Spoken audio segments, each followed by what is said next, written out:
కాంగ్రెస్ మహిళా నేతలు తమ మహిళా నేతలపై నెయిల్ కట్టర్లు పదునైన వస్తువులతో దాడి చేస్తున్నారని బీఆర్ఎస్ వర్కింగ్ ప్రెసిడెంట్ కేటీఆర్ ఆరోపించారు. మహిళా కమిషన్ దగ్గర ఇలాంటి ఘటనలు చోటు చేసుకోవడం దారుణమన్నారు. తాను చట్టాన్ని గౌరవించి మహిళా కమిషన్ ముందు హాజరైనట్టుగా కేటీఆర్ తెలిపారు. రాష్ట్రంలో గత 8 నెలల నుంచి మహిళలు చిన్నారుల పట్ల జరుగుతున్న దాడులపై మహిళా కమిషన్ కు వివరించామని తెలిపారు కేటీఆర్.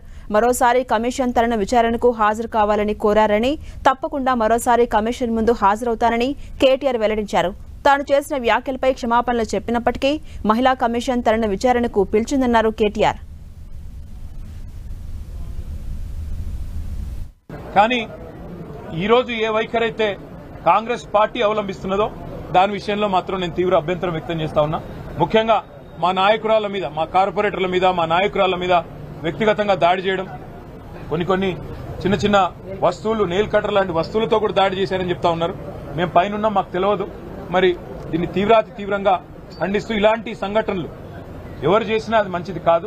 వారి మీద కూడా పోలీసులు తప్పకుండా చర్య తీసుకోవాలి.